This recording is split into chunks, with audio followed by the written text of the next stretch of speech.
মেয়েরা সারা জীবন দুটি জিনিসকে লুকিয়ে রাখে। এক হচ্ছে নিজের কষ্ট আর দুই হচ্ছে নিজের ইচ্ছা। হ্যালো এভরিওয়ান, আসসালামু আলাইকুম সবাইকে। তো যারা আমার ভিডিওটি দেখছেন তো আশা করি আপনারা সকলে ভালো আছেন, সুস্থ আছেন।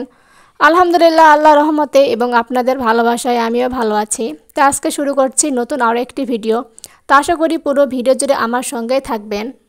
তো কয়েকদিন থেকে প্রচুর গরম করতেছে, তো যার জন্য রাতে কেউ আমরা ভাত খাই নাই, তো অনেকগুলো ভাতই ছিল।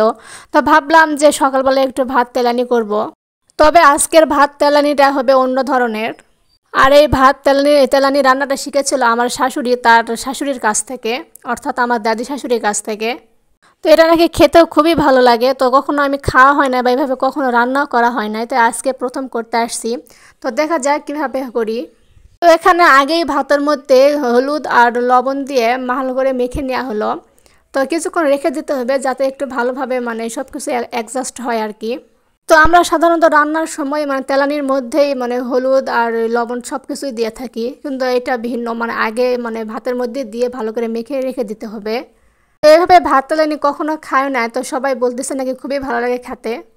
তো আমি ভাতটা মেখে রেখে দিছি, এখন তেলানিটা বসাই দিছি। তো তেলানির মধ্যে একটু গোটা জিরা দিলে খেতে ভালো লাগে আর কি। তো এই তো তেলানির মধ্যে আমি তো মাখা যে ভাতগুলো ছিল সেগুলো ঢেলে দিছি। তো এখানে অল্প একটু করে ভাত দিতে হবে আর ভালো করে নেড়ে চেড়ে নিতে হবে। তো এভাবে ভাত তেলানি কে কে খাইছেন বা কে কে জানেন আর কি, অবশ্যই একটু কমেন্টের মাধ্যমে জানাবেন। তো আর এই ভাতটা যত ভেজে নেবেন তো ততই নাকি স্বাদ বেশি হয়, আর একটু তেল একটু সামান্য পরিমাণ বেশি দেওয়া লাগে। তো এই যে আমার ভাতটা তেলানি হয়ে গেছে, তো এখন ডিমটা একটু ভেজে নিব। তো প্রথমে ভাবলাম যে এইভাবে ভাত তেলানি হয়তো ভালো লাগবে না, কারণ যেহেতু আগে হলুদ দিছি তো হলুদের একটা কাঁচা হয়তো গন্ধ করবে। কিন্তু কি আর করা, যেহেতু শ্বশুরবাড়ি আছে তো তাদের নিয়ম চলতেই হবে। তো আমার এই ভিডিওটির কোথাও কোনো অংশ যদি আপনাদের একটু পরিমাণে হলেও ভালো লেগে থাকে তো অবশ্যই আমার চ্যানেলটি সাবস্ক্রাইব আর অথবা ফলো করে দেবেন। তো আপনাদের ভালোবাসা এবং সহযোগিতা পেলে আমি অনেক দূর এগিয়ে যাব ইনশাল্লাহ। তো সবাই আমাদের জন্য একটু দোয়া করবেন। তো এই তো আমার ডিমটাও ভাজি হয়ে গেছে। তো আমি ডিমের মধ্যে কোনো হলুদও দেই নাই, তো এরকম সাদা ডিম ভাজি। তো এই তো এখন খাইতে বসবো। তো সবার প্লেটে আমি ভাতটা বেড়ে দিচ্ছি। সবাই এভাবে একসঙ্গে বসে খাওয়ার মজা একটা আলাদা। তো কে কে ভাত তেলানি পছন্দ করেন তো অবশ্যই একটু কমেন্টের মাধ্যমে জানাবেন।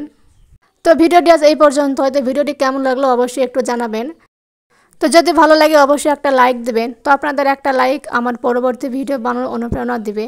তো সেই পর্যন্ত আপনারা সকলে ভালো থাকবেন, সুস্থ থাকবেন, নিরাপদে থাকবেন। তো সবাইকে আল্লাহ হাফেজ।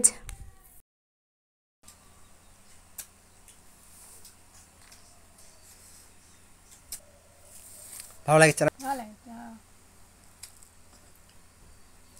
তুমি খাও।